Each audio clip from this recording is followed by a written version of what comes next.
Sobre el Plasmodium ovale, ¿qué es lo que deberíamos dar como referencia? Esta especie es transmitida en el continente africano. No se han reportado tal cual casos aquí en el continente americano por el momento, ni casos importados. Bien, sobre las especies que han sido mencionadas anteriormente, ellas son propias del ser humano.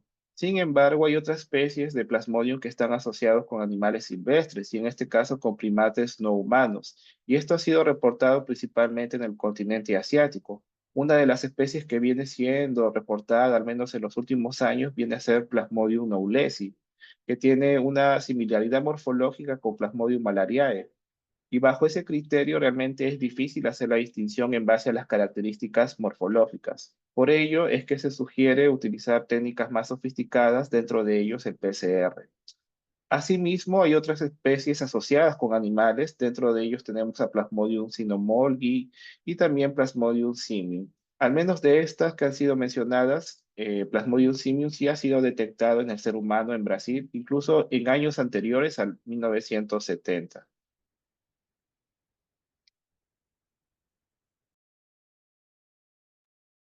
Ya pasando al ciclo biológico, en esta ocasión ustedes traten de iniciar de cómo está ingresando el parásito al ser humano. Claramente tiene que ejercerse la picadura por parte de la hembra del vector, que es del género Anopheles, solo que durante la picadura se va a ocurrir la inoculación del estadio infectivo que es denominado el esporozoito. Este esporozoito tiene una afinidad por afectar los hepatocitos, entonces va a ir migrando hasta llegar justamente al hígado para poder hacer la invasión de los hepatocitos. En los hepatocitos, ese esporozoito se va a transformar en trofozoito y va a empezar a reproducirse asexualmente por esquizogonia. Siendo una reproducción asexual por esquizogonia, el producto en esta ocasión van a ser esquizontes que están constituidos por un gran número de merozoitos que pueden ser en cantidad a ver cientos o millares. Una vez que ha ocurrido la reproducción asexual a nivel del hepatocito, estos merozoitos, que son el resultado justamente de la reproducción asexual, tienen que alcanzar a los eritrocitos. Y se ha visto que se forman unas vesículas que permiten la llegada de este estadio a la circulación sanguínea.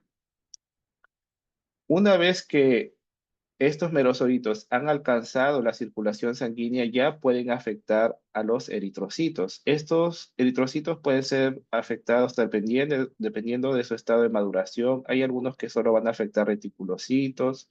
En otros casos, como sucede en Plasmodium falciparum, que puede afectar eritrocitos de diferentes grados de maduración. O en el caso de Malariae, que solo afecta a eritrocitos totalmente maduros.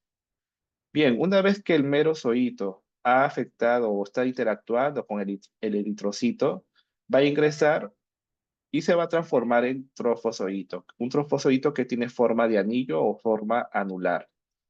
Va a ir aumentando su tamaño y posteriormente va a ocurrir la reproducción asexual también por esquizogonia, dando como resultado los merozoitos. Y estos merozoitos rompen la membrana del eritrocito, son liberados para poder afectar a otros glóbulos rojos. Este ciclo se va a ir repitiendo, incluso está asociado con las manifestaciones, lo que es la aparición de fiebre, sudoración intensa, escalofríos. Porque al liberar el parásito, esto va a iniciar nuevamente el ciclo eritrocitario, pero durante la ruptura del glóbulo rojo también va a liberar algunos componentes que son tóxicos para el ser humano. Como ha sido mencionado, este ciclo se va a ir repitiendo, solo que va a haber un determinado momento en el cual el merozoito que está invadiendo al eritrocito se transforma claramente en trofozoito, pero se va a diferenciar en los gametos, el gameto masculino y femenino. Y estos van a mantenerse en la circulación sanguínea y en este caso el vector que justamente hace la toma de la sangre va a ingerir los eritrocitos que están infectados con los gametocitos y va a permitir la continuación del ciclo biológico, ya directamente ahora en el vector. Entonces, una vez que el vector ha ingerido a estos gametocitos, en su tubo digestivo va a ocurrir la reproducción sexual. Se van a fusionar estos gametos, dando como origen a un ooquiste. Bueno, en este caso al inicio se le denomina como ooquineto porque presenta movilidad. Al presentar movilidad, este oquineto atraviesa la pared intestinal, va a la parte más profunda en sí del tubo digestivo, y en esta ocasión lo que va a hacer es que va a enquistarse, va a transformarse recién en ooquiste y va a pasar por el proceso de esporulación, dando como resultado la formación de los esporozoitos.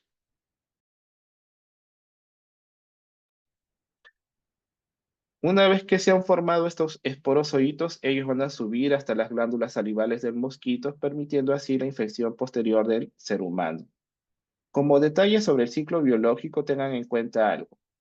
Ya ha sido mencionado quién va a ser o quién actúa como vector biológico. El género Anopheles, las diversas especies del género Anopheles. La transmisión va a ser exclusivamente por la hembra, ya que es la que presenta la actividad hematofágica. Y al menos en esta ocasión, ¿qué es lo que también puede ser rescatado? De que vemos que hay un hospedero invertebrado y vertebrado. Sin embargo, en el hospedero invertebrado, en el vector, ocurre la reproducción sexual. Y como él se lleva, como en el vector se está llevando a cabo la reproducción sexual, también en algunos textos se les considera como el hospedero definitivo. Y el ser humano vendría a ser el hospedero intermediario. De una forma sintetizada, recuerden que una vez que ha ingresado el esporozoito a nuestro organismo, él sí o sí tiene que pasar por el hígado, eso es obligatorio porque ya presenta una afinidad por esa célula y posteriormente va a iniciar el ciclo a nivel de los eritrocitos, que es denominado el ciclo eritrocitario. ¿Cuáles son los estadios considerados como invasivos, ¿no? De este parásito? Recordemos que tenemos al esporozoito, que tiene una afinidad justamente por invadir los hepatocitos y es el responsable por realizar el ciclo exoeritrocitario en la fase inicial de la infección. Tiene un aspecto más alargado. Y el merozoito, que es el producto de la reproducción asexual por esquizogonia de este parásito, que tiene un aspecto más piriforme y que tiene la capacidad justamente de invadir los glóbulos rojos. Y va a ser el responsable de desencadenar el ciclo eritrocitario.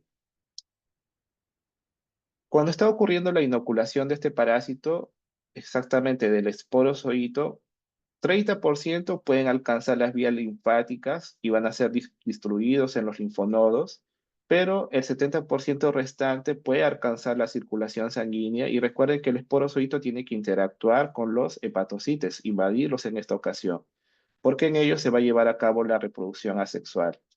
Se ha visto que a pesar de que este parásito no presenta estructuras de locomoción como cilios o flagelos, presenta algunas proteínas que le ayudan en ese proceso a adquirir movilidad. Dentro de ellos tenemos al circunesporozoito y también la proteína adhesiva relacionada a trombospondina. Asimismo, en algunos años todavía se tenía duda de cómo es que salían los merozoitos de los hepatocitos. Muchos pensaban de que generaba la destrucción de estas células, pero si eran destruidas, esto no tenía una relación con las manifestaciones que presentaba el paciente. Entonces, a través de algunos estudios experimentales se ha podido demostrar de que en realidad el hepatocito que está infectado ya presenta los merozoitos. Al momento de salir el merozoito no lo va a hacer rompiendo la célula, sino que lo va a hacer a través de unas vesículas que son denominadas los merosomos. Se va a ir formando por gemación estas vesículas y estas vesículas sí tienen la posibilidad de alcanzar la circulación sanguínea. Y una vez que lo alcanzan, se rompe la membrana de la vesícula, liberando así a los merozoitos. En algunos casos, ¿qué es lo que va a suceder con los parásitos del género Plasmodium? Hemos indicado de que hay una fase que se lleva a cabo a nivel hepático. Sin embargo, especies relacionadas en este caso con Plasmodium vivax y Plasmodium ovale van a mantener algunas formas en estado de latencia, es decir, en un estado dormido, que son denominados los ignozoitos. Estos ignozoitos van a ser los responsables a futuro de las recaídas en el paciente, recaídas o también conocidas como recidivas. Por ejemplo, en algunas especies puede causar las recaídas después de 45, 90 días y al menos en el caso de Plasmodium vivas, estas recaídas se pueden presentar después de 6 meses o más. Pero recuerden que estos ignozoitos van a estar presentes a nivel hepático, dentro del hepatocito en esta ocasión.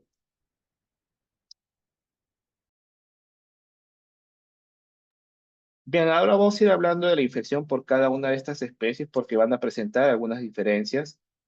Y vamos a iniciar por Plasmodium falciparum, que es el causante de la fiebre terciana maligna. Ustedes aquí al costado están viendo de la curva relacionada con las manifestaciones que presenta la infección por este parásito. Pero antes de ello deberíamos tener en cuenta que en el ser humano este parásito puede afectar todo tipo de eritrocitos en diferente grado de maduración. Y eso es lo que hace que este parásito presente una infección agravada en alguno de los pacientes o principalmente asociado con malaria grave. En la parte inferior se está mencionando de que este parásito presenta su ciclo eritrocitario que se va a cumplir después de 48 horas o al completarse las 48 horas. Esto significa lo siguiente. Aquí en la imagen ustedes están viendo unas curvas de primer día, segundo día, tercer día, y en la parte inferior ustedes están observando el desarrollo de la reproducción asexual del parásito. Entonces, aquí en el primer día vemos al eritrocito conteniendo los merosoritos. Este eritrocito se va a romper, libera los merosoritos y va a iniciar el ciclo eritrocitario. Solo que una vez que ha ocurrido la ruptura de ese eritrocito, se van a presentar las manifestaciones, sea la fiebre, sudoración, escalofríos. Eso sería en el primer día. Después pasan 48 horas para que el parásito complete su ciclo eritrocitario y nuevamente se van a presentar las manifestaciones. Después de las 48 horas que han sido posibles, después de completar su ciclo eritrocitario. Entonces, por eso es que se le denomina fiebre terciana. Está apareciendo nuevamente la manifestación al tercer día, después que se ha completado las 48 horas del ciclo eritrocitario del parásito. Y esto se va a ir repitiendo sucesivamente. Asimismo, cuando hablamos de Plasmodium falciparum, nosotros deberíamos dar un énfasis a un fenómeno muy importante, que es la citoadherencia. ¿Qué implica la citoadherencia? Hay eritrocitos que están infectados con el parásito, que van a presentar unas pequeñas protuberancias justamente, que son denominados los NOPs. En esas protuberancias están conglomeradas proteínas de adhesión y estas proteínas van a permitir la adherencia del eritrocito infectado con el parásito a nivel del endotelio. Asimismo, también puede ocurrir la interacción con glóbulos que son libres del parásito y van a ir formando rosetas. Como resultado, se puede dar la formación de coágulos, microcoágulos en esta ocasión. De igual forma, va a haber una interrupción del flujo sanguíneo y a futuro se pueden presentar lesiones endoteliales. Esto tiene una gran importancia porque puede dañar órganos vitales, entre ellos el cerebro a nivel pulmonar y en el caso de las gestantes también se ha visto daño a nivel de la placenta. De todas estas formas asociadas con citoadherencia, una de las más graves vendría a ser la forma cerebral, que puede llevar al paciente a un estado de coma. Dentro de las proteínas, aquí ustedes ven las diversas proteínas que presenta, siendo la más importante la PENFI-1, la que ha venido siendo más estudiada. Ahora nosotros, claramente, bajo este fenómeno de citoadherencia, damos una gran importancia a Plasmodium falciparum por causar casos de malaria grave. Principalmente esta especie causa malaria grave, sin embargo, no es la única. En los últimos años ya se ha venido estudiando o se han venido reportando casos graves de malaria asociados con Plasmodium vivax.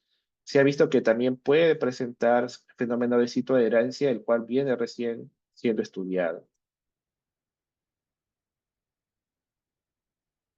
En la parte del laboratorio, ¿qué es lo que va a suceder con Plasmodium falciparum? Claramente va a tener su desarrollo completo en los eritrocitos, pasando por trofozoito joven, como están viendo aquí en la imagen, trofozoito único, o de repente puede presentar más de un trofozoito, de 3 a 5, incluso a veces más. Y estos trofozoitos se caracterizan al estar en un estado joven, van a tener un aspecto anillado o en forma de anillo. Después de ello va a ocurrir la reproducción asexual por esquizogonia. Se forma el esquizote que está aquí siendo señalado. Dentro, una vez que se ha desarrollado ese esquizote, él está constituido por merozoitos. Y por último, se daría la diferenciación del trofozoito ya después de algunos ciclos en los gametos. De todos los estadios evolutivos que están siendo presentados, En el caso de la infección por Plasmodium falciparum, al momento de llevar la muestra al microscopio, ya después de haber hecho el frotis sanguíneo, la gota gruesa, los estadios que ustedes frecuentemente van a observar son trofosocitos jóvenes y los gametocitos. Eso es lo frecuente de ser visualizado en una persona infectada por Plasmodium falciparum. Sin embargo, en algunos casos se podría encontrar la presencia del esquizonte, pero eso es un mal indicador. Incluso por eso aquí he colocado el signo de alerta al costado de los esquizontes. ¿Por qué? Porque al encontrar el esquizonte en el frotis sanguíneo, nos estaría indicando que ya el paciente está presentando un cuadro grave de malaria, posiblemente tal vez asociado por un daño en un órgano vital, sea a nivel cerebral o tal vez a nivel renal. Con respecto a la infección que hace el parásito en el eritrocito, se ha visto que nos tiende a deformar la célula y puede presentar unas granulaciones, los cuales reciben el nombre de gránulos de Maurer.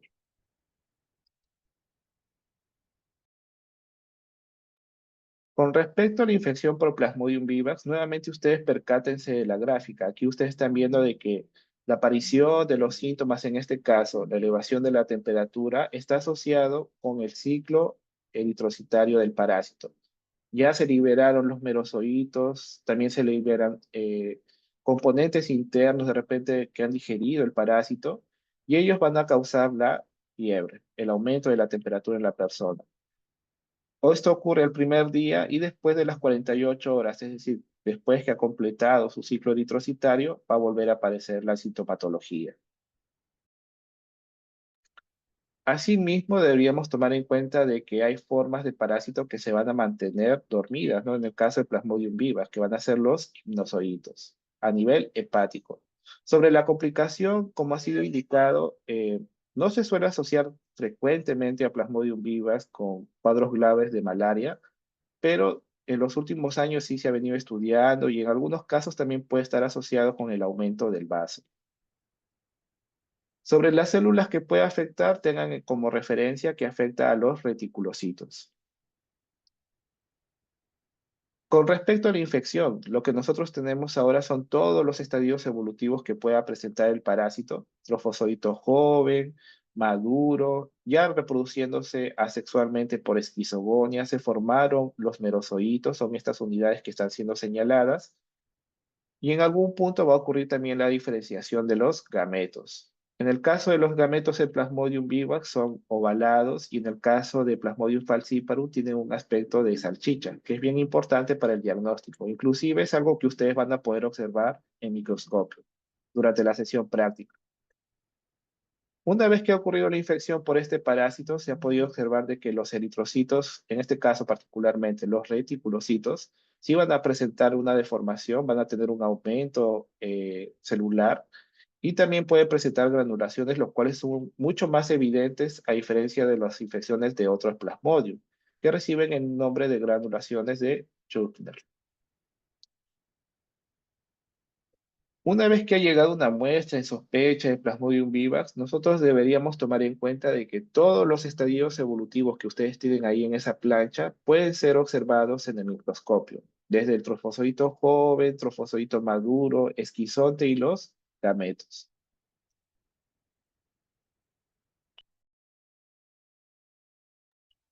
En el tercer caso, que corresponde a Plasmodium malariae, este es causante de la fiebre cuartana benigna. Percátense que ahora, ¿en qué día está apareciendo nuevamente la sintomatología? Teníamos como demarcación aquí el primer día asociado con la ruptura de los eritrocitos, liberando los merozoitos e iniciándose también el ciclo eritrocitario. Pasaron 72 horas en esta ocasión y al cuarto día nuevamente la sintomatología aparece claramente relacionada principalmente en este caso con la aparición de la fiebre. Sobre esta especie deberíamos también mencionar lo siguiente, de que principalmente va a afectar a eritrocitos principalmente maduros y algo que también va a caracterizar es que la presencia del parásito en sangre es baja. Con la tendencia a deformar o no al eritrocito, se ha visto que no lo deforman y va a presentar un mayor volumen y también puede presentar granulaciones, solo que en este caso reciben el nombre de granulaciones de sigma. Con respecto al diagnóstico, ¿qué estadios nosotros podríamos visualizar? Nosotros podríamos visualizar todos los estadios, tanto de trofosodito joven, maduro, esquizonte y también los gametos. Solo que aquí hay un detalle muy importante, que en Plasmodium malariae se va a caracterizar porque su trofosodito maduro tiene un aspecto alargado, o también denominado trofosodito en banda. Asimismo, el esquizonte es bien característico. Este esquizonte, los merosoditos están dispuestos en la periferia, también recibiendo una denominación como disposición en roseta o en margarita.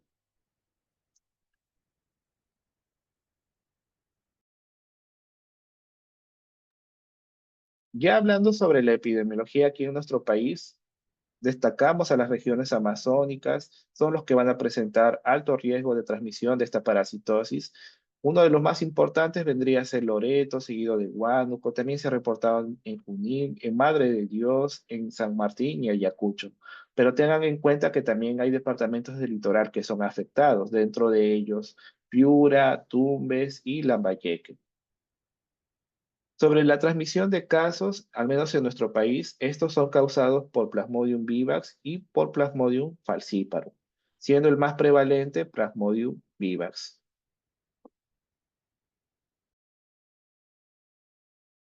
Y esto, por ejemplo, ustedes pueden observar en la siguiente gráfica. Ven el aumento de casos que se ha ido presentando, al menos hasta el año 2024. Si había un control, por ejemplo, en las regiones amazónicas, ¿qué es lo que hacen? Colocan mosquiteros, mallas para poder protegerse y evitar el contacto con el vector, colocan también mallas en las ventanas. Sin embargo, a veces esto puede salirse de control, que hay personas que pueden seguir invadiendo áreas silvestres que favorezcan el contacto con el vector y peor aún si está transmitiendo el parásito. Y al menos en el año de 2024 hubo un gran aumento de casos, reportándose más de 30.000 casos y el número de defunciones también aumentó. Fue de 10, 12 aproximadamente, en comparación con otros años que a lo mucho se reportaba un muerto.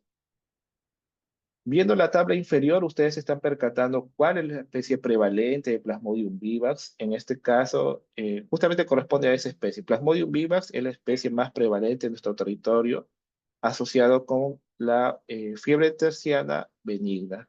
Y ya las formas graves estarían asociadas con Plasmodium falciparum, en menor proporción. En la tabla ustedes también se pueden percatar de que hay casos relacionados con Plasmodium malariae. Solo recuerden de que estos son correspondientes a personas que posiblemente han llegado por migración o tal vez algún ciudadano de nuestro país viajó a un país que sí se transmite Plasmodium malariae y regresó infectado y aquí recién se hizo la identificación. No son casos propios en nuestro territorio, al menos cuando hablamos de Plasmodium malariae. Nuevamente, aquí esta pregunta también ustedes verifiquen cuál es más frecuente, cuál es más prevalente en nuestro país. Sobre las manifestaciones, al inicio las personas indican presentar malestar general, dolor de cabeza, también cansancio, dolor muscular, solo que estos signos no suelen ser tan específicos, ¿no? De repente no se va a tener una sospecha clara de que se trate de un paciente con malaria. Sin embargo, va a haber otra presentación que sí nos puede indicar que se trataría de un cuadro de malaria en el paciente, y es denominado ya el acceso malárico o acceso febril palúdico, en el cual el paciente va a presentar escalofrío, fiebre y sudoración profusa. Y tengan en cuenta de que esto va a ir apareciendo una vez que se ha completado el ciclo eritrocitario del parásito, sea 48 horas según la especie o 72 como sucede en el Plasmodium malariae. Asimismo, también se ha visto personas que pueden presentar convulsiones, vómitos, solo que al presentar convulsiones y vómitos podríamos estar asociando ya con un cuadro grave de malaria. Y de igual forma, se puede observar la presencia de ictericia, esplenomegalia. Con relación a las formas graves que principalmente son relacionadas con Plasmodium falciparum, en este caso se ha visto la presencia de anemia, de malaria cerebral, ya que hay formación de microcoágulos o hay un bajo flujo sanguíneo, también insuficiencia renal a nivel respiratorio, en el cual va a ver ocurrir, a nivel pulmonar puede ocurrir la formación o acumulación de líquidos, desencadenando un edema pulmonar. En niños, siendo la población más afectada de esta infección parasitaria, ellos son más susceptibles a presentar un cuadro de malaria cerebral. Con relación a las gestantes, ellas también son bastante afectadas con esta parasitosis, pudiendo causarles la muerte durante la gestación o si de repente nace la criatura, va a presentar un bajo peso, también puede presentar un riesgo de muerte de neonatal o también daño cerebral. Cuando hablamos del diagnóstico, ¿qué es lo que va a suceder en malaria? Nosotros deberíamos tomar como primera línea de elección para el diagnóstico el uso del frotis sanguíneo y gota gruesa, ya que son técnicas de fácil ejecución. Puede ser aplicable en todo centro de salud. Por eso, como se está indicando aquí al costado, que son las más utilizadas e incluso se consideran el gold estándar o prueba de oro para poder hacer el diagnóstico de esta parasitosis. Sin embargo, en algunas ocasiones, tal vez ya sean centros de salud muy alejados, que no dispongan de un microscopio, hay una necesidad de buscar otras metodologías para el diagnóstico. Dentro de ellas tenemos las pruebas rápidas, en el cual se usan tiras reactivas y va a permitir la detección de algunas moléculas asociadas a estos parásitos. Entonces, si se aparece una de las bandas, en este caso que están viendo asociado con en la imagen intermedia, está indicando que es positivo para Plasmodium vivas, malaria ovale, porque se ha podido detectar tal vez la enzima lactato deshidrogenasa o la enzima aldosa, solo que no va a ser específica en ese momento. Únicamente la aparición de esa única banda te está indicando de que el paciente presenta una infección por malaria, pero no sabes cuál de las especies podría ser. Puede ser vivas, malaria o ovale. Sin embargo, si aparece una segunda banda, ya nos estaría indicando que es una infección específica de Plasmodium falciparum, porque está reconociendo una proteína rica en histidina de ese parásito. La parte molecular también es aplicable. Por ejemplo, hace algunos años pude ir a un centro de salud en Quitos, en el cual me llamó mucho la atención de que llegó un paciente con sospecha de malaria, y al inicio uno claramente va a considerar realizar un frotis sanguíneo y una gota gruesa. Pero ¿qué es lo que sucede en esas regiones que son endémicas para esa parasitosis?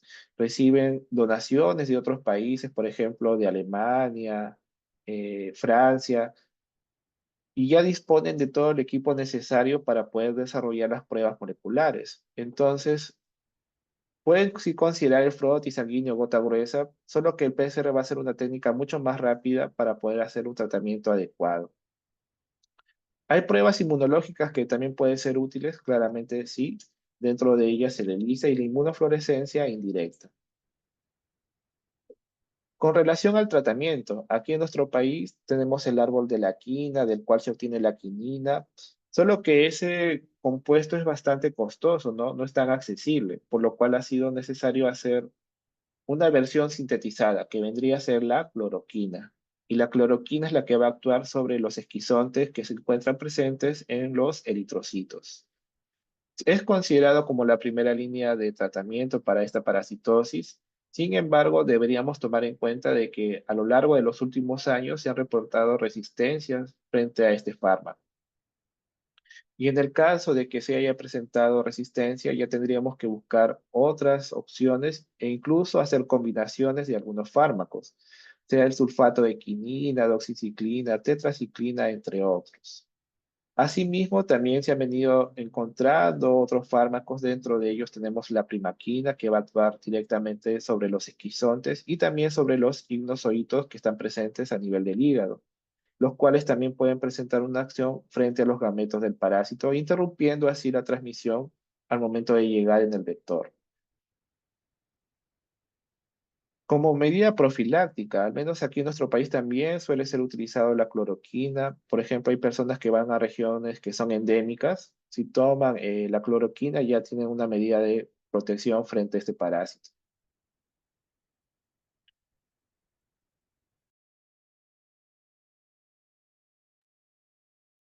Bien, ahora pasamos a filariasis. En esta ocasión ya nos alejamos del grupo de los protozoarios, pasamos o vamos a regresar prácticamente al grupo de los nematodos, gusanos con aspecto cilíndrico, que de igual forma, al menos cuando hablamos de la filariasis, van a requerir la participación de un vector biológico. En algunos casos puede estar asociado con elefantiasis y en otros tal vez con la ceguera de los ríos.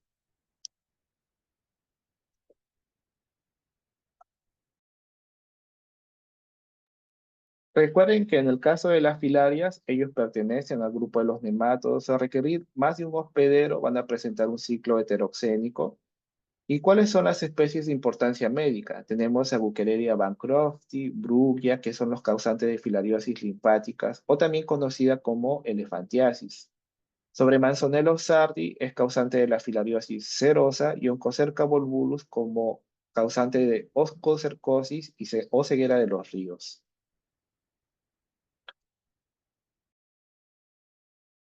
Antes de ello, deberíamos tomar como referencia de dónde provienen estos parásitos. Al menos en el caso de Buchereria bancrofti, Brugia, Malagio, Timori, ellos son provenientes del continente asiático, mientras que Onchocerca bulbulus es propio del continente africano. Pero ¿cómo es que ellos han tenido un impacto en el continente americano? Se ha podido ver que han llegado personas ya infectadas con el parásito. Esto principalmente ha sucedido ya hace varios años por el tránsito de esclavos. Y aquí en el continente americano, estos parásitos han encontrado vectores que son favorables para su desarrollo, manteniendo así la transmisión de estos parásitos en el continente americano. Sin embargo, hay una especie que sí es propia del continente americano, que es Manzonello sardi, y que incluso ha sido detectado aquí en nuestro país, principalmente en las regiones amazónicas.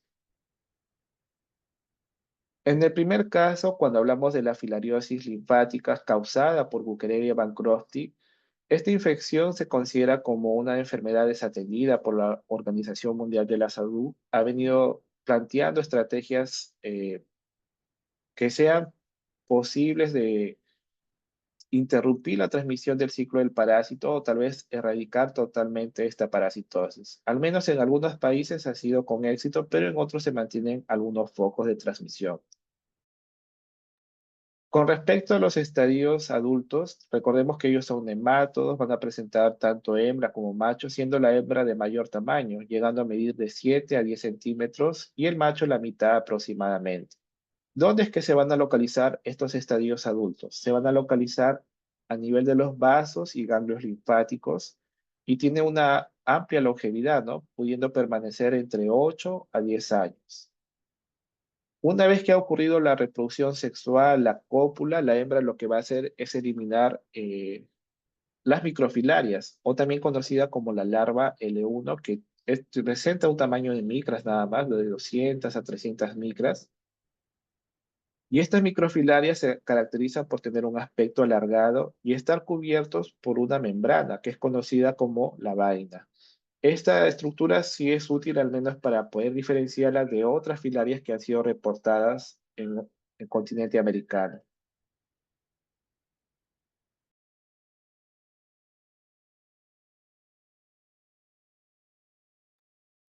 Pasando ahora al ciclo biológico, ¿qué es lo que nosotros deberíamos tomar en cuenta?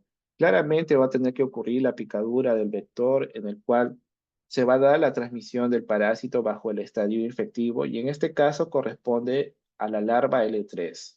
La larva L3 entra en contacto con el área que ha sido afectada por el mosquito y posteriormente va a alcanzar eh, los vasos linfáticos, los ganglios linfáticos, y en donde el parásito se va a desarrollar hasta el estadio adulto. Una vez que se han instalado justamente los ganglios linfáticos, se va a dar la reproducción sexual y la posterior eliminación de la microfilaria, la cual puede ser detectada en sangre. Y una vez que está en sangre, si se da la continuación o de repente aparece un vector limpio del parásito, va a poder así continuar con el desarrollo de este parásito a nivel del tubo digestivo. En el tubo digestivo del vector, ¿qué es lo que vemos? La transformación de la microfilaria o larva L1 hasta larva L3, que vendría a ser el estadio infectivo. Hablando así en el ser humano, claramente hemos mencionado de que va a estar presente en los vasos linfáticos, ganglios linfáticos, pero principalmente en la región pélvica, en las piernas y escroto, también en el brazo y raramente en las mamas. Sobre el vector, es algo que estaba dejando pasar por alto. ¿Qué géneros son importantes en la transmisión de Buchereria bancrofti? Al menos en el continente americano vemos la participación de Culex, principalmente por la especie Culex quinquefasciatum, pero también se ha visto involucrado con el género Anopheles.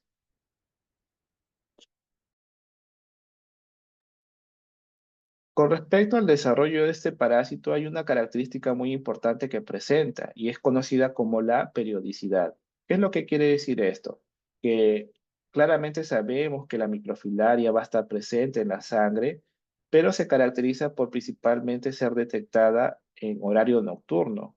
A partir de las 8 de la noche hasta la medianoche se ve que hay un aumento de la presencia de la microfilaria en sangre y que incluso vendría a ser un horario favorable para obtener la muestra y realizar la observación en microscopio. Ya en el resto del día, por ejemplo, en la mañana, disminuye la microfilaremia y en esta ocasión se ha visto de que principalmente se esconde el parásito en los capilares profundos, principalmente a nivel pulmonar. Asimismo, deberíamos tomar en cuenta algo. Habiendo un aumento de microfilaria en sangre durante la noche, es justamente en el momento en el cual el vector hace la toma de la sangre y prácticamente presenta una sincronía, favoreciendo así la continuación del ciclo biológico. O peor aún, tal vez la transmisión en la persona.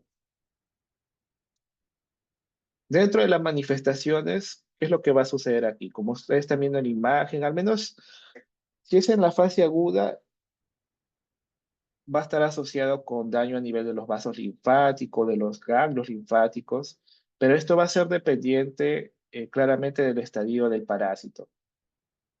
A nivel de los ganglios linfáticos, el causante del daño van a ser los estadios adultos, mientras que ya los daños que se pueden presentar en la fase crónica, por ejemplo, estarían asociados con las microfilarias o de repente con las proteínas que han secretado estos estadios evolutivos. En una fase crónica, ya hablando un paciente con elefantiasis, la microfilaria no es fácilmente detectada en sangre periférica o está bastante reducida. En la fase aguda, ¿qué es lo que podría presentar la persona? Linfangitis, principalmente las extremidades, y ya en la fase crónica que se está presentando después de un año, por ejemplo, se puede presentar linfedema, acumulación de líquido, principalmente las extremidades, hidrocele, acumulación de líquido a nivel de la bolsa escrotal, quiluria, que es la orina que va a presentar un aspecto lechoso, y por último tenemos el desarrollo de la elefantiasis. Asimismo, también la infección por Buchereria bancrofti se ha visto asociado con eosinofilia pulmonar tropical, el cual es raro y mucho se asemeja a un cuadro asmático. Por ejemplo, va a haber presencia de tos, falta de aire, entre otros.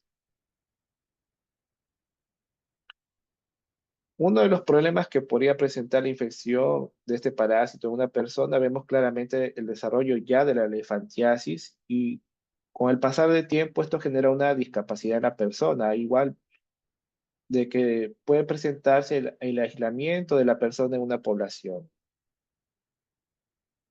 Con relación al diagnóstico, aquí ustedes deben considerar la búsqueda de la microfilaria en sangre, tomando en cuenta que se caracteriza por presentar periodicidad nocturna. Entonces, durante la noche ustedes tienen que hacer la toma de la sangre para el diagnóstico, pudiendo considerar frotis sanguíneo, gota gruesa o tal vez un método de concentración como el método de Noct. En el caso de que la microfilaria esté ausente en sangre, y peor aún si es un paciente que presenta hidrocele, ustedes podrían obtener justamente el líquido que está presente en la bolsa escrotal o tal vez podrían utilizar la orina para detectar a la microfilaria. Pruebas inmunológicas también son útiles, dentro de ellas el ELISA y la inmunocromatografía. El PCR también nos puede dar un resultado favorable, más aún en algunos casos en los cuales ya la parasitemia es bastante reducida. Estudio de imágenes también puede ser una herramienta en la cual ustedes podrían observar la presencia de los adultos. Con respecto a la epidemiología, habíamos indicado de que es procedente del continente asiático, tiene también un impacto en el continente africano y por el tránsito de esclavos terminó llegando al continente americano. Si bien es cierto, aquí en nuestro país por el momento no se han encontrado casos. En Brasil, ¿qué es lo que sucedía? Se mantenía esta parasitosis en comunidades indígenas de las regiones amazónicas, los cuales fueron siendo tratados, vigilados por acción de la Organización Mundial de la Salud y también con organismos directamente de Brasil, lo cual ha permitido el año pasado ya reconocer a Brasil como un país libre de Bucareria bancroft. Habría la necesidad de hacer un control también en otros países, hasta quién sabe, tal vez en nuestro país, en comunidades bastante alejadas, puede existir transmisión de este parásito. Sobre el tratamiento, en esta ocasión se considera principalmente la dietilcarbamazina, que va a actuar directamente en los adultos, causando la muerte del estadio adulto.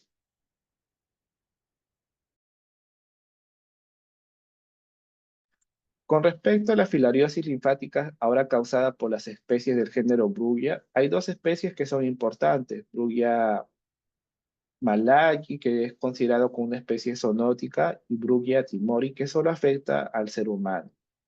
De igual forma, ellos se van a encontrar en los vasos linfáticos. El tamaño es menor en comparación a Buckeria bancrofti. La hembra a lo mucho llega a los 5 centímetros. Y la microfilaria tiene un tamaño aproximado de lo que vimos también para Buckeria bancrofti. Y también se va a caracterizar por presentar una membrana que lo protege, que es conocida como la vaina. Que ustedes están viendo aquí la extensión de esa vaina, aquí en la parte inferior. Con relación a los vectores, es más amplio inclusive, ¿no? Para Buquereria solo veíamos la participación de Culex, Anopheles, pero aquí hay otros géneros, Mansonia y Aedes. Sobre la periodicidad, también puede presentar periodicidad nocturna, aunque hay algunos estudios que están observando que en determinadas poblaciones del mundo el parásito de repente ni presenta esa periodicidad nocturna o cambia el momento en el cual va a aparecer en sangre. Con relación a las manifestaciones, esto se asemeja mucho a lo que desencadena Bucqueria von Crosty, porque todos ellos van a causar filariosis linfática, es decir, elefantiasis. Sin embargo, el daño a nivel eh, de las vías urinarias o a nivel de los genitales va a ser menor o va a ser frecuente, va a ser bastante raro que sea reportado, al menos cuando hablamos de las especies del género Brugia. ¿Por qué he colocado esa especie? ¿Qué es lo que sucede al menos en nuestro país?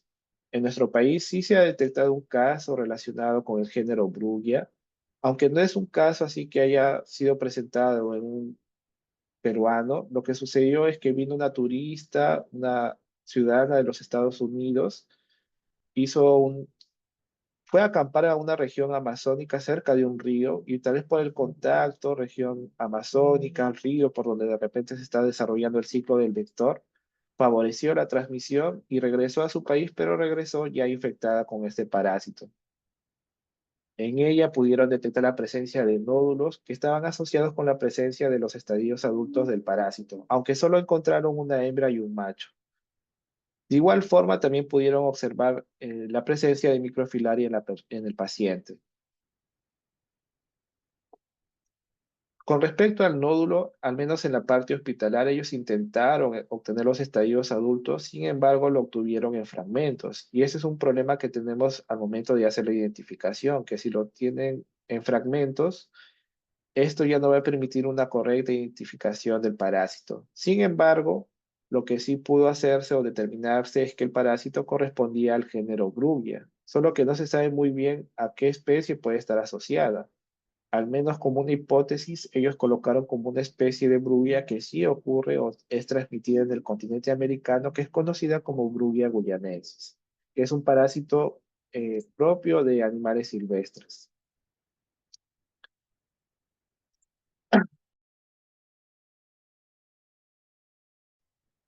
Muy bien, ahora pasamos a oncocercosis o ceguera de los ríos. En este caso, esta infección parasitaria va a ser causada por Oncocerca volvulus. La hembra presenta un gran tamaño, tiene un aspecto bastante fino y el macho es bastante diminuto, midiendo de 2 a 4 centímetros. ¿Dónde va a estar presente este parásito? Se va a alojar a nivel de la dermis formando nódulos. Y con respecto a la microfilaria, esta microfilaria sí se va a diferenciar de los causantes de filariosis linfática por carecer de la vaina. Del punto de vista epidemiológico, se da una gran importancia a este parásito por ser uno de los causantes más importantes de ceguera a nivel mundial y también por producir dermatitis severa. Es endémico en diversos países, sea del continente africano o asiático, y al menos en el continente americano damos una importancia en Brasil, en Colombia, Ecuador, en Guatemala, al igual que México y Venezuela. Y tengan en cuenta que aquí en Perú también se le ha venido dando importancia porque se ha logrado encontrar un caso asociado con este parásito. No directamente con Cocerca volvulus, pero sí como un parásito del género Oncocerca. Asimismo, las personas infectadas con este parásito van a presentar manifestación en un 90%, sea a nivel cutáneo, como están viendo la formación de los nódulos aquí en la imagen inferior izquierda, o tal vez asociado ya directamente con el daño ocular, pudiendo causar ceguera parcial o total.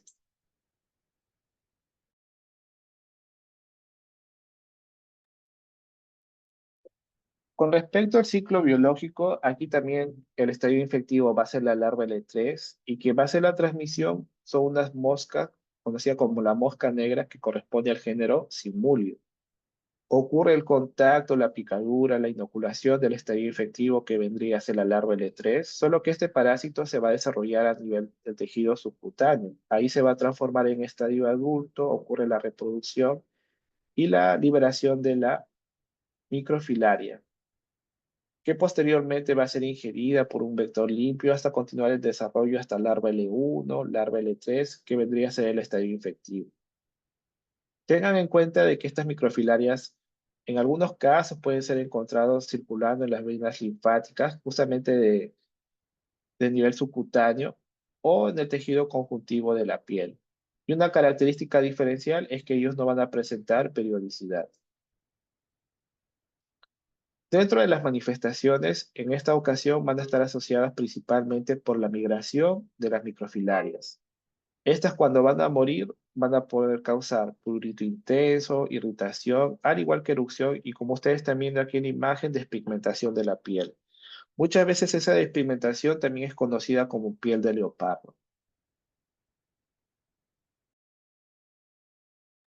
Hablando justamente del daño que se puede causar a nivel de la piel. Se forman nódulos, el parásito es cubierto por tejido fibroso a nivel subcutáneo. Este, este nódulo puede llegar a medir de 3 centímetros a más y principalmente es detectado en la región pélvica, a nivel del tórax y en la cabeza. En la cabeza puede ser encontrado a nivel de la nuca, el cuero cabelludo o tal vez en el rostro. Todos esos nódulos que han sido mencionados que están presentes a nivel de la piel son conocidos también como oncocercoma. Y hablando de la oncodermatitis, también causada por la migración de la microfilaria a nivel del tejido conjuntivo, este va a estar asociado con la pérdida de la pigmentación, también de la elasticidad y atrofia. Y esto se va a evidenciar en una piel con un aspecto envejecido. A nivel ocular, también la microfilaria puede llegar a causar daño, generar reacción inflamatoria, teniendo como un resultado una ceguera parcial o total en en la persona.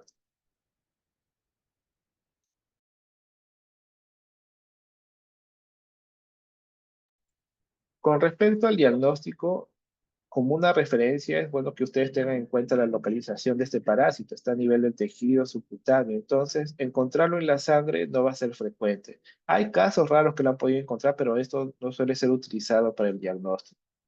Entonces, ¿qué es lo que se hace en el diagnóstico? Sabiendo de que el parásito está presente en la piel, lo que se tiene que hacer es obtener un fragmento de la piel de aproximadamente 2 milímetros y ese fragmento después se va a dejar incubando en una placa Petri en presencia de solución fisiológica para permitir la salida de la microfilaria. Y es así que la microfilaria puede ser detectada en microscopio. También hay estudio histopatológico a través de cortes. Recuerden que son gusanos cilíndricos. Ese aspecto puede sugerir justamente que se trata de una oncocercosis. Hay pruebas inmunológicas que también son utilizadas como el ELISA. Claramente, si hay un daño ocular, tiene que realizarse el examen oftalmológico que nos indicaría la presencia de las microfilarias a nivel del humor vítreo. Hay otras metodologías que se utilizaban anteriormente, dentro de ellas el test de Mazzotti, solo que puede causar una reacción bastante exacerbada, por lo cual es fundamental que haya un acompañamiento médico. ¿En qué consiste este test? En este caso, lo que hacen es administrar oralmente o de repente ya en contacto directo con la lesión que presenta el paciente con parches de dietilcarbamazina. Una vez que se ha establecido el contacto, se va a ver cuál va a ser la reacción del paciente. Claramente se va a presentar una reacción tipo alérgica, la cual, como ha sido mencionado, puede ser agravada dependiendo de condiciones propias del hospedero. Entonces, lo ideal es que sea acompañado con el médico y prácticamente ya en los últimos años se ha ido dejando de lado por el resultado o los efectos adversos que pueden presentarse en la persona. Ya sobre el tratamiento, hace algunos años se consideraba la dietilcarbamazina, pero como otra opción se considera hoy en día también a la ivermectina, incluso menos tóxica para la persona. En nuestro país se han reportado algunos casos de filariosis en regiones amazónicas. Al menos en este artículo se mencionan tres de ellos, en uno de Huancayo, otro en Pucallpa y en San Martín. Solo que el primero sí estaba asociado con una persona que presentaba daño ocular. Ustedes están viendo aquí en la imagen la presencia de la microfilaria. Y el diagnóstico fue bastante complejo porque requirió otras metodologías. Incluyeron lo que era el frotis, la serología, aunque fueron negativos, y además de ello consideraron la prueba molecular. Al menos en esta ocasión lo que sucedió es que la muestra o el paciente puede ser evaluado también en el Instituto Nacional de Salud, los cuales sí disponen de todos los equipos necesarios para hacer un diagnóstico más exhaustivo. Entonces, a través del estudio molecular se pudo determinar que se trataba de una infección por oncocerca. Sin embargo, no sabían a cuál especie de oncocerca se trataba.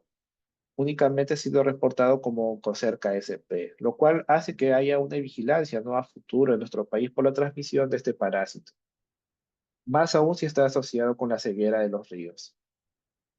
Ya los dos siguientes casos, se detectó también la infección por filarias, pero era una filaria que es propia de animales, principalmente de los perros, que es conocida como dirofilaria.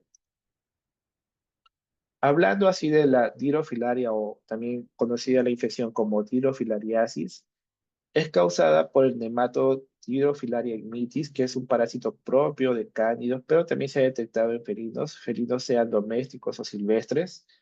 Y en esta ocasión nosotros también nos vamos a infectar por la inoculación de la larva L3 del parásito. Sin embargo, como nosotros no somos su hospedero específico, el parásito no va a completar su desarrollo. Entonces somos considerados el hospedero paratécnico para este nematodo. ¿Qué es lo que va a hacer esta larva? Este parásito lo que va a ir haciendo es intentar completar su ciclo biológico en nosotros, pero esto no va a ser posible. Entonces, se puede morir, sea a nivel del corazón, puede llegar a nivel del pulmón, y a nivel del pulmón sí va a tener una gran importancia porque puede conllevar a la formación de algunos nódulos, los cuales pueden ser detectados a través de imágenes. Tal vez al observar ese nódulo, los médicos pueden indicar de qué se trate o esté asociado con algún tipo de tumor, pero se tiene que analizar la muestra y a través de cortes histológicos ustedes verificarían que podría estar asociado con este nematodo. Sin embargo, aquí en este caso es bueno tomar en cuenta las referencias, ¿no? Los antecedentes principalmente. Si es de una región amazónica, si hay cánidos o felinos silvestres o domésticos que estén presentes o cerca de la casa. Entonces hay varios factores que deben ser considerados. Pero recuerden que en este caso el parásito no llega a completar su ciclo biológico en el ser humano a diferencia de sus hospederos definitivos habituales. Por último, tenemos a la infección conocida como mansonelosis, que es causada por Manzonella ossardi. La hembra llega a medir de 6 a 8 centímetros y el macho de 2,5 a 3 centímetros. También presenta una amplia longevidad. Y en esta ocasión, ¿dónde es que se va a localizar el parásito? Este parásito se va a localizar, al menos cuando hablamos de los estadios adultos, se localiza a nivel del mesenterio, tejido conjuntivo, subperitoneal y membrana serosa. Recuerden en la tabla que está al inicio, cuando hablamos de la filariasis, Manzonella sardi es causante de la filariosis serosa. Sobre la microfilaria, esta es detectada, se puede detectar en sangre, sí, llega a medir 200 micras, no presenta vaina y también no va a presentar periodicidad, algo que sí presentaban los causantes de filariosis linfática, y puede ser detectado en sangre periférica. En algunos casos también se puede hacer estudios a nivel de tejido subcutáneo. Con respecto al ciclo biológico, si ustedes se han percatado también, en todas las filarias el estadio infectivo hace la larva L3. Ahora, con respecto a los vectores biológicos involucrados en la transmisión de Manzonella sardi, tenemos al género Simulium, la mosca negra, y también el mosquito culicoides. Recuerden la localización a nivel de tejido subcutáneo, después ocurre la reproducción, la microfilaria puede ser detectada en sangre y posteriormente se daría la continuación del ciclo biológico a través de la ingesta de la microfilaria por el vector.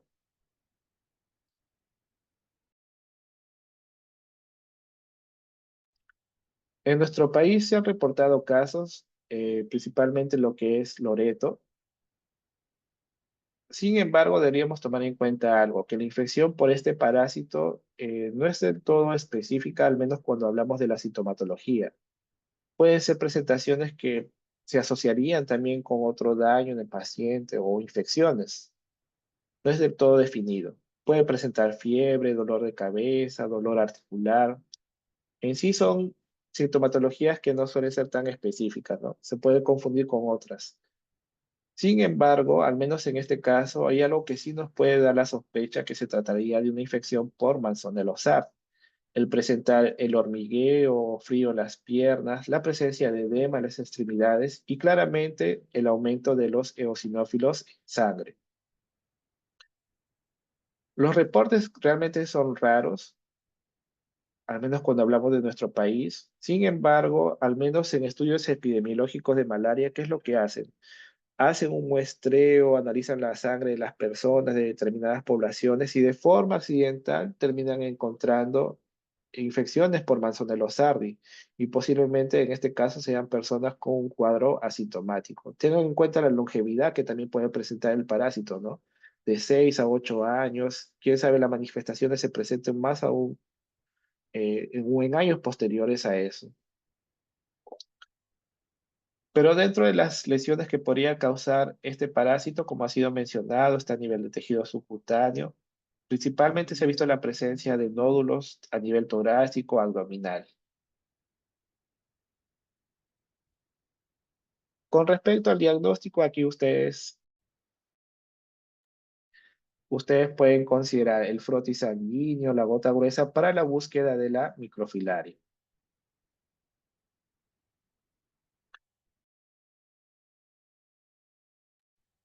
No sé si tendrán alguna consulta, pueden aprovechar el momento.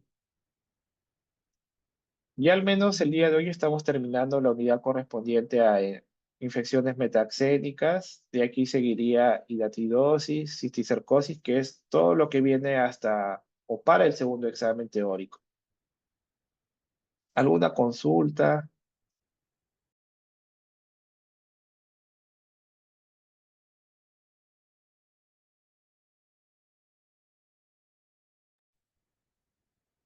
¿Todo bien? ¿Todo tranquilo, chicos? ¿Están despiertos? Sí, Muy bien, entonces chicos, si no hay consultas, en todo caso, si tienen consultas, tal vez pueden aprovechar el día de mañana, el día miércoles, cualquier cosa ustedes me están avisando. Bien, entonces esto sería todo por el día de hoy. Voy a detener aquí la grabación.